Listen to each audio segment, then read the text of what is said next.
in touch with our clients, see if they have any needs when it comes to tax time, which is right now. Everybody's very busy, and so we're getting a lot of calls about 1099s or K1s, et cetera, that are being mailed out. And then more often than not, I've already dealt with a number of them this year, repeat clients that say, hey, I sold a property and we did a DST, depending on which one, last year or 2 years ago. And I have another property I'm ready to sell. I'd like to work with you again. So we take a lot of pride in that. And again, along the same lines is our extensive due diligence that we perform on the different strategies we use and the different investment products that we work with. So that's a brief description of Perch Wealth and who I work with. As a side note, I mentioned I'm the vice president of Perch Wealth, but I'm also a member of the estate planning team as a financial advisor. And I'll explain how that works a little bit. The estate planning team has trademarked the strategy of the deferred sales trust, which is the first DST I'm going to be discussing today. It is basically an installment sale that follows Section 453 of the tax code, but there's some intricacies to it, which I'll discuss. But they have trademarked it and market the strategy as the deferred sales trust under the estate planning team. So I am a member of that team as a financial advisor. A little bit about the estate planning team. They were founded by this gentleman here, Mr. Bob Binkley, over 20 years ago.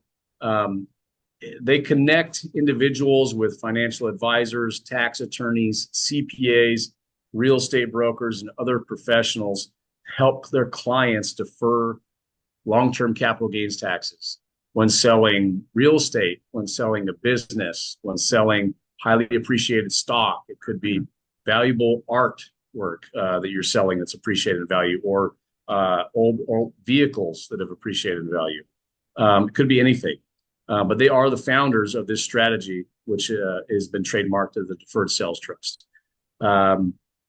So continuing on, so what is the DST, or deferred sales trust? I apologize for saying it over and over, because I'm going to make a difference between that DST and the other DST.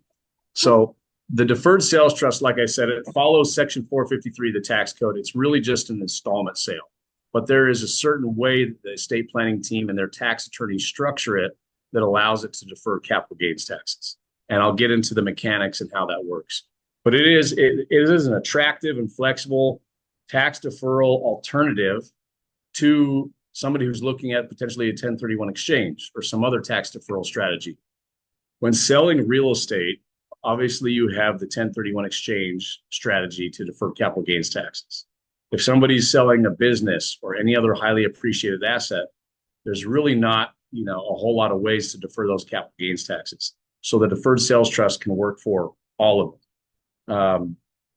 And really, it's a great opportunity to grow your wealth and diversify your portfolio while deferring the taxes with deferred sales trust. And I'll explain how you can do that. And one of the big differences between the deferred sales trust and using a 1031 exchange.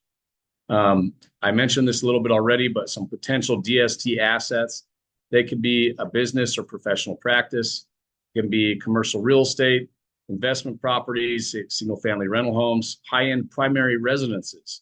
I have a client I'm speaking to right now in Florida, and they are selling their primary residence for about $3.5 million.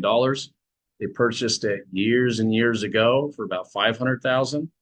And so they have all this gain, and you get the Section 122 exclusion, but that's not going to even touch all of their capital gains that they're looking at, right?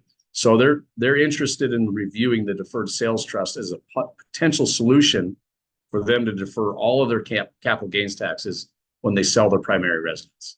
So obviously you can't do that with the 1031 exchange, but you can with the deferred sales trust. Major private stock positions, valuable artwork and collectibles, basically anything that has appreciated in value over time, you can structure it and use the deferred sales trust. So if you own real estate, right, there's basically 4 different options that you have. The first option is don't sell and continue to hold on to it, right? I've talked to clients sometimes who say, hey, I'm looking around at some options. Right now, I'm getting a pretty good source of income from this property. I The only thing I don't like is maybe there's some headaches and with management or some of the tenants have been a pain. And as long as I can deal with them, maybe I'll just continue to hold on to it, right? Or maybe a tenant leaves and they're thinking, oh, maybe now's a good time to sell. And then all of a sudden they'll get a new tenant and they'll say, actually, I'm going to hold on to this a little bit longer, right? So option number one, don't sell, just hang on to it. Option two, sell it and do a 1031 exchange, right? What kind of stressors or problems do you guys think about when using a 1031 exchange? 45 days, 180 days. Yeah. Right. Yeah. So advanced planning is clients I speak with.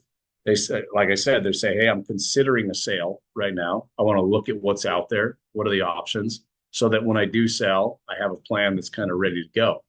Because as Carrick mentioned, that 45-day and 180-day timeline can go real fast.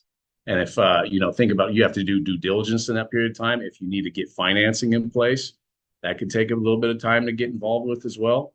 So, and if something happens with the property and you don't have backup or plan A, B, C, or D, then all of a sudden you can be in trouble real quick.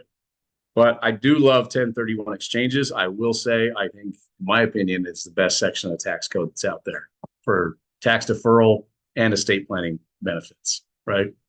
Option three, sell and pay the taxes, right? It depends on everybody's situation, but that could be a potential solution. I've talked to some clients who have maybe losses that they're carrying forward from previous years that will help offset some of those taxes. So it just depends on your situation and what makes sense for you. So obviously consult with your CPA before doing that is what I would recommend.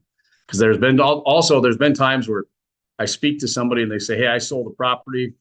And then I met with my CPA and my jaw about dropped when I heard how much taxes I owe. I'm never going to do that again, So speak with your CPA ahead of time to find out what that tax liability would be if you're just going to sell and pay the taxes. Yeah. Maybe thing with a 1031 exchange, if someone decides to sell, that doesn't know about your type of solutions. Yeah. They're not, really don't want to go through headaches of having another commercial property, but I don't want to pay taxes. Yes. So I want to sell, doing the same thing we want to get. Exactly. And so that's the other potential problem. And hopefully everybody online could hear that as well. But people